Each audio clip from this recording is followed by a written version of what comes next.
Have you ever noticed how, as people grow older into their 60s or 70s, there's an unspoken expectation that they shouldn't be alone? Friends, family, even society subtly suggest that companionship is the cure for everything, that if you're single in your later years, something must be missing. But what if that idea isn't always true? What if, instead of a blessing, bringing a new partner into your life at this stage could quietly chip away at the one thing you've worked decades to protect, your peace? Think about what you've already lived through by the time you've reached this season of life. You've survived heartbreak and loss. You've learned to let go of ego. You've adapted to change, carried responsibilities, and maybe, for the first time, discovered who you are without the noise of everyone else's expectations. You've built a sacred inner space, a place where your thoughts are your own, your time is your own, and your heart is no longer pulled in every direction. And yet society whispers that you should share it, that finding someone is the final box you must check before your story ends. It sounds romantic, it sounds safe. But here's the uncomfortable truth. Later life relationships, even the most loving ones, come with emotional demands, unspoken expectations, and compromises you might have thought you'd left behind. It starts small.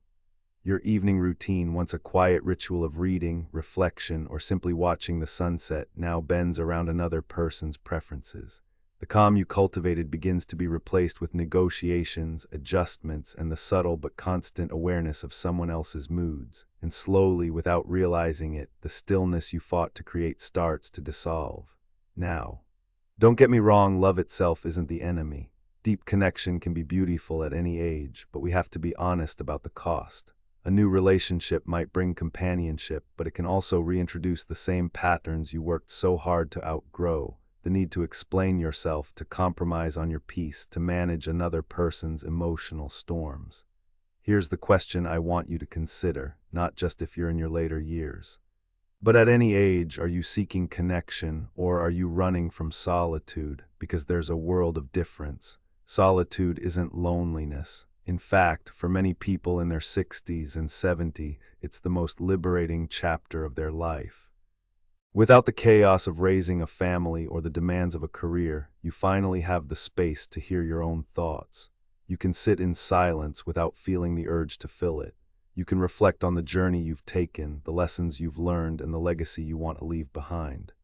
But when you bring someone new into that space, even with the best intentions, you invite in their expectations, their habits, their insecurities, and no matter how kind they are, they will shift your center of gravity.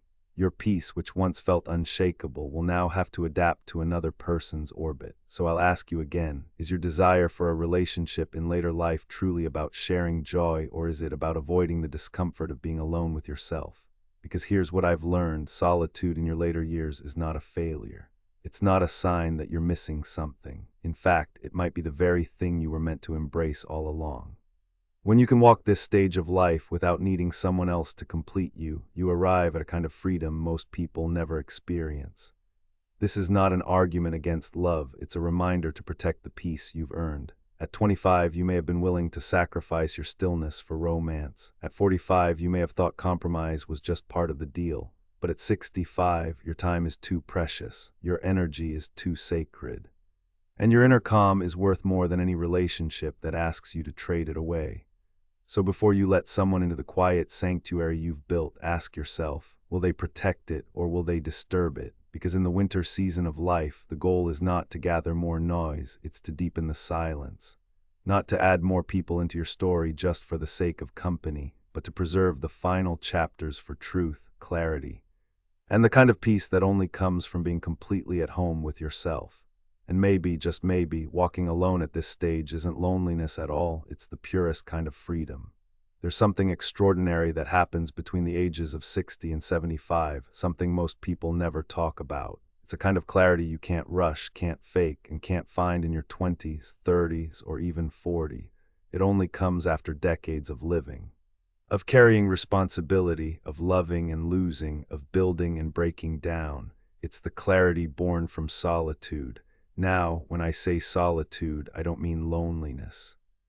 I'm not talking about sitting in a dark room feeling isolated or forgotten.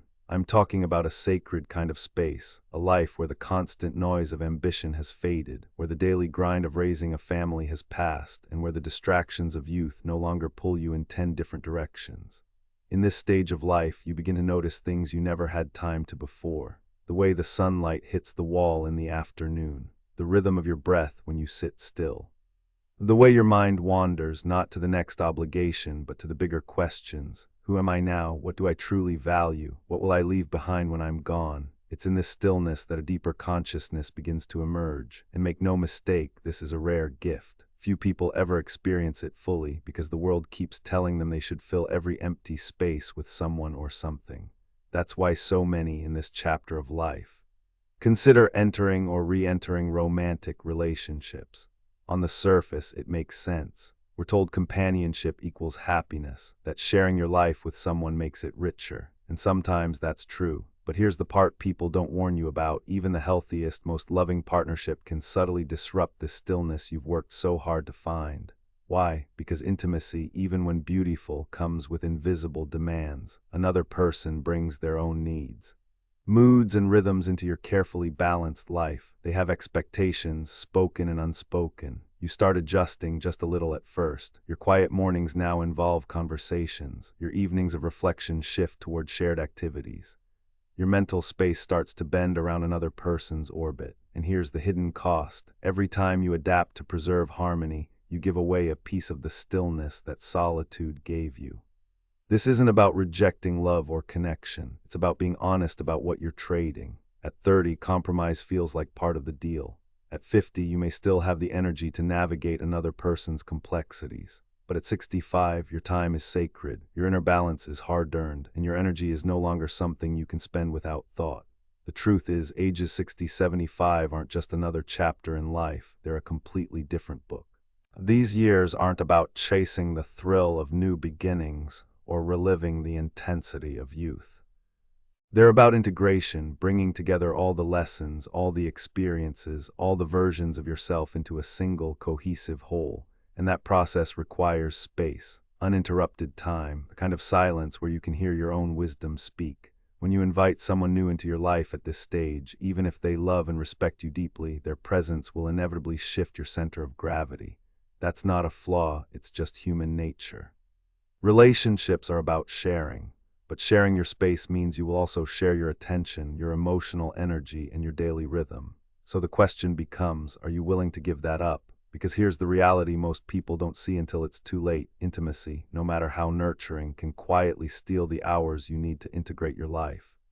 Instead of sitting in the fullness of your own company, you may find yourself managing dynamics, explaining your thoughts, or compromising on how you spend your days. And before long, that rare clarity, the one you only discover in these later years, begins to blur.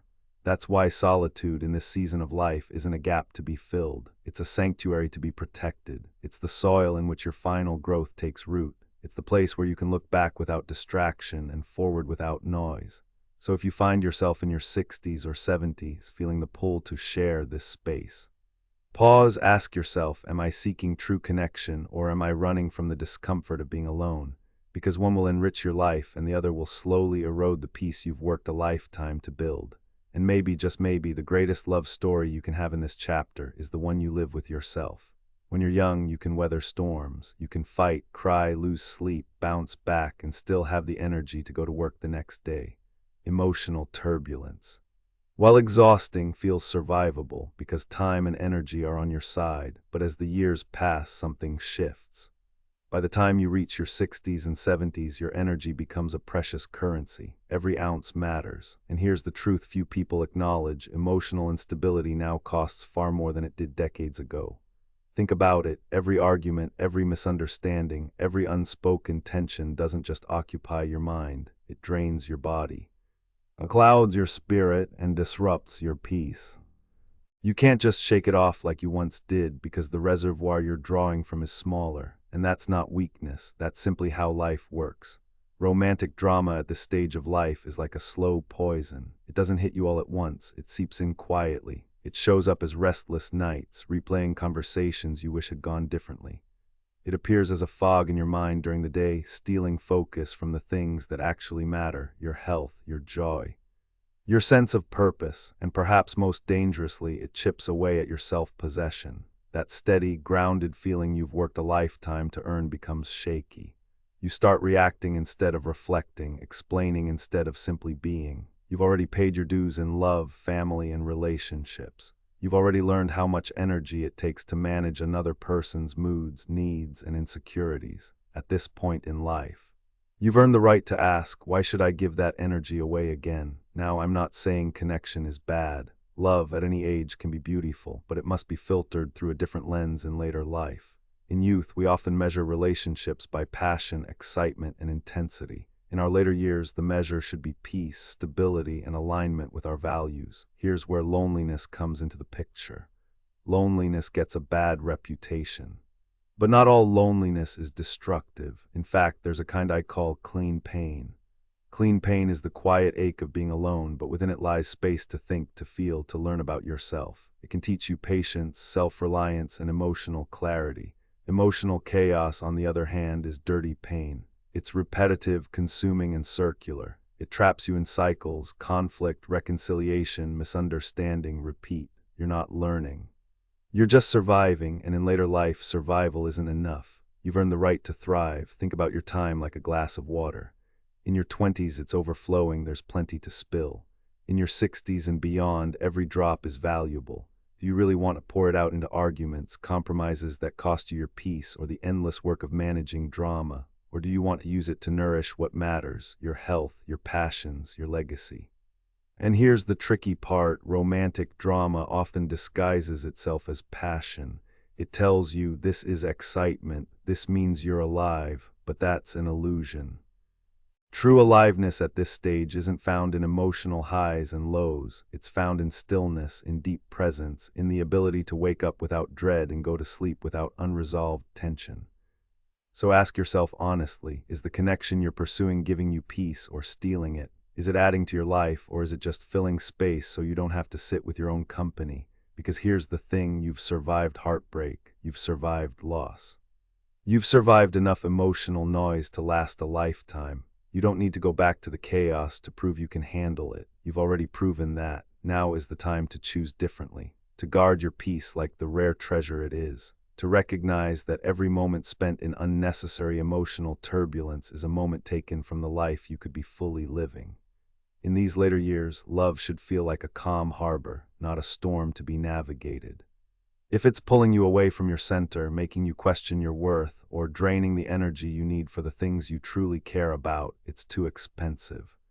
At this stage of life, the goal isn't to feel more, it's to feel better. And sometimes that means saying no to anything that costs your peace, no matter how familiar or tempting it may be. In your earlier decades, dependence was expected. You built relationships, raised families, worked in teams, and lived in communities where compromise was the currency of connection.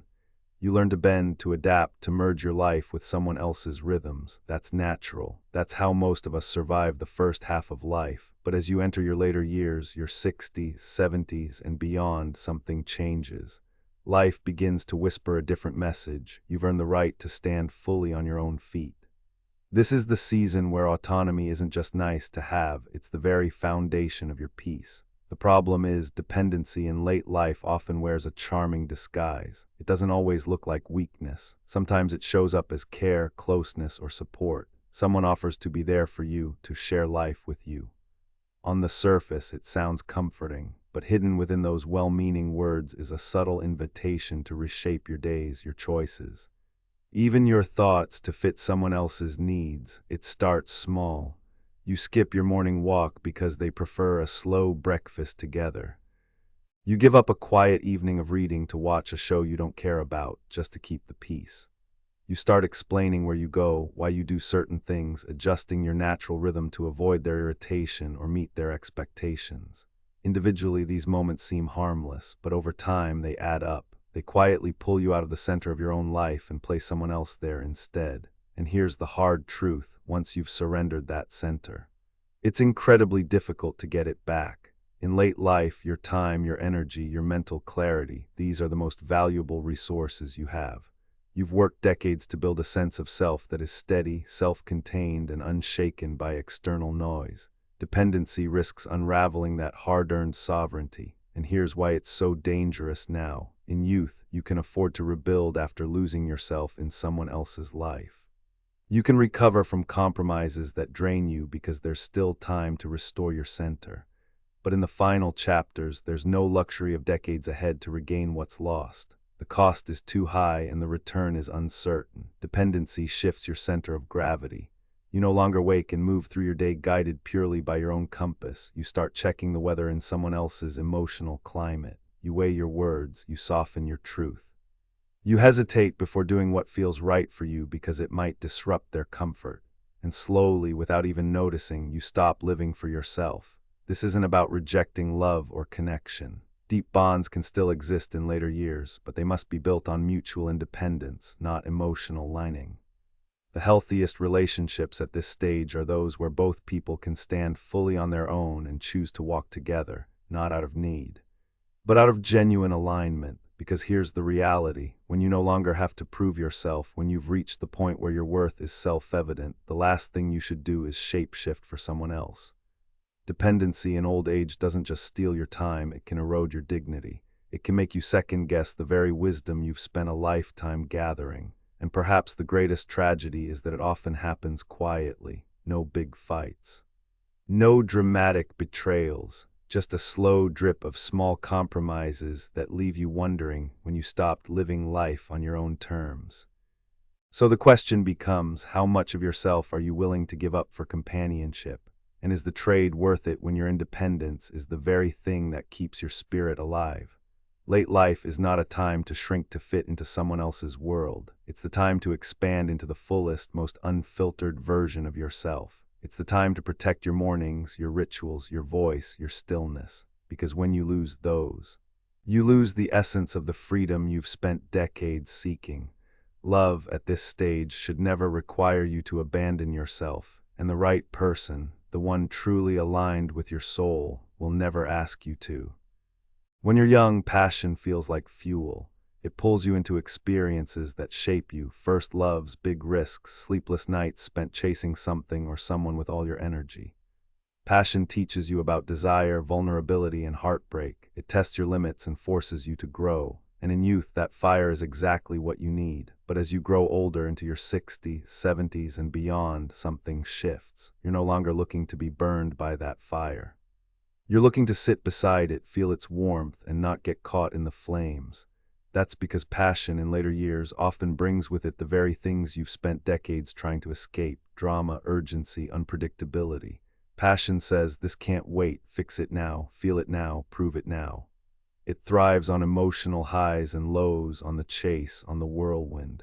And while that may have been exciting when you were younger at this stage of life, urgency can feel more like an intrusion than a thrill. You've learned that not every fire needs to be fed. Peace, on the other hand, moves differently. It doesn't demand, it doesn't pull you out of yourself. Peace is steady. It heals, it gives you the space to breathe, to think, to feel without being rushed. Peace lets your heart slow down and your mind settle. It allows you to notice the subtleties of life, the quiet moments, the unspoken gratitude, the beauty in stillness. Now, here's where many people get it wrong. Choosing peace over passion is not settling. It's not giving up on love, connection, or depth. It's choosing to protect the balance you've fought for, the calm you've earned after decades of navigating life's storms.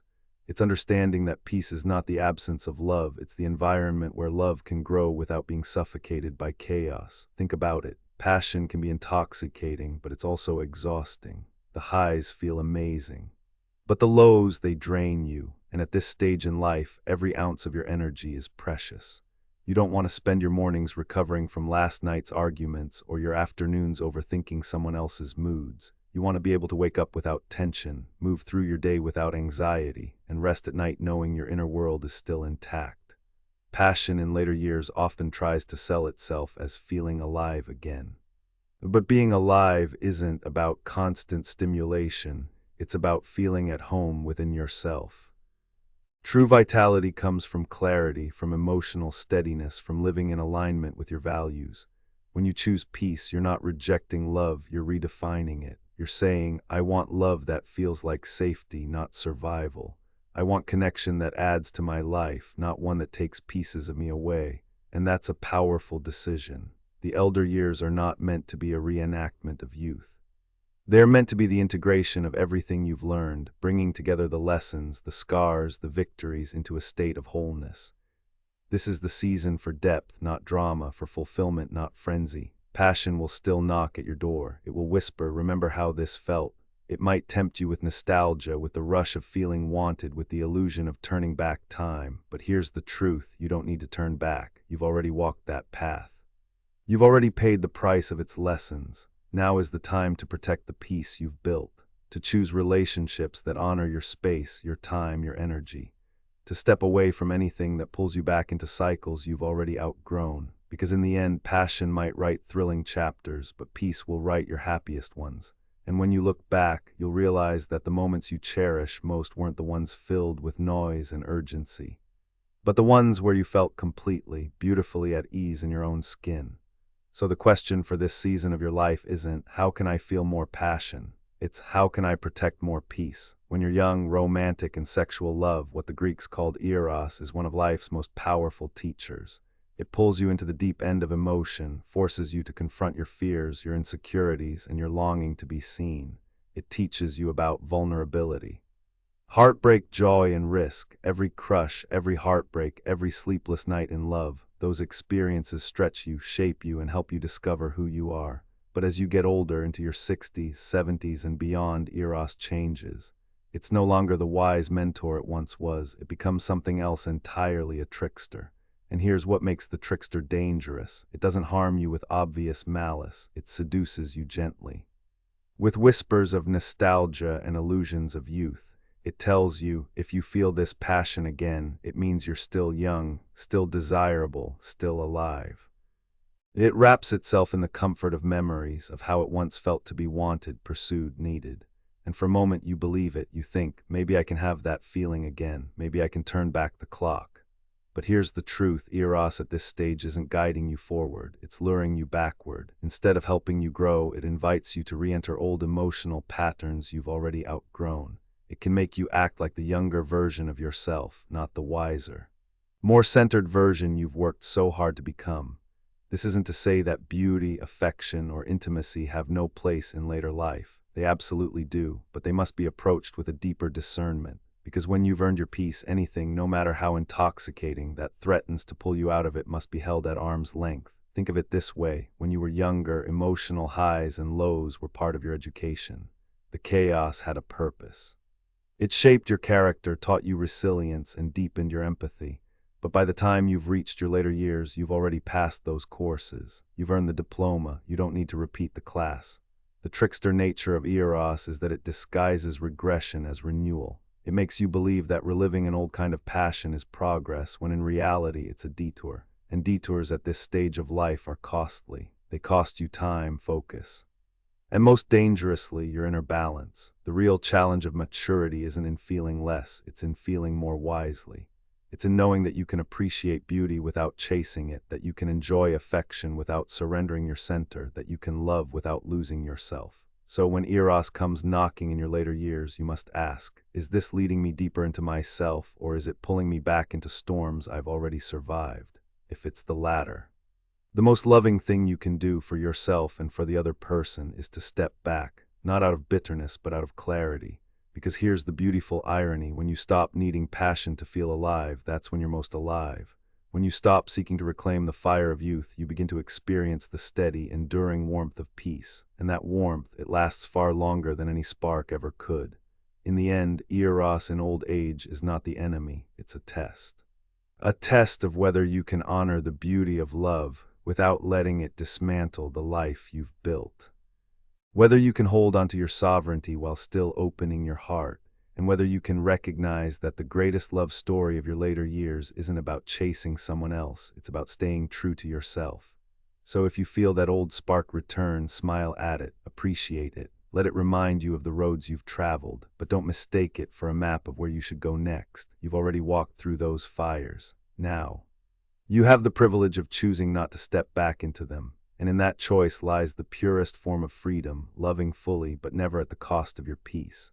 Not all companionship is nourishing. Some will feed your soul, yes, but others will quietly drain you, pulling from your time, your focus, and even your hard-earned wisdom. And in the later stages of life, that cost is far too high to ignore. By the time you reach your 60s, 70s, or beyond, you've already walked through decades of lessons. You've navigated the peaks of passion, the valleys of heartbreak, and the long, winding roads of compromise.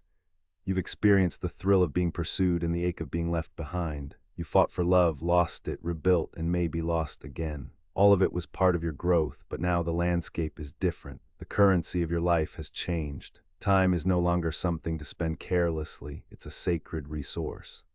And your peace, that is now the most valuable possession you have. Passion in its time was a great teacher. It burned bright, it demanded your attention, and it showed you parts of yourself you didn't know existed. But passion is also unpredictable. It thrives on highs and lows, urgency and drama. And in the final chapters of your life, those same qualities that once fueled you can now destabilize you. Passion, if you let it, can pull you back into emotional storms you've already learned to navigate. That's why at this stage, peace must take the throne. Peace is the quiet, steady presence that doesn't demand constant proof. It doesn't drain you, it restores you. It gives you back your mornings, your thoughts, your inner stillness. It allows you to be fully yourself without performance, without pretense, and without fear of losing your center. This doesn't mean love has no place in your later years. Love, when it is mature and mutual, can be a profound gift, but it must be filtered through the lens of self-sovereignty. Does it align with your values? Does it honor your boundaries? Does it allow you to remain whole? If the answer is no, then walking away isn't loss, it's liberation.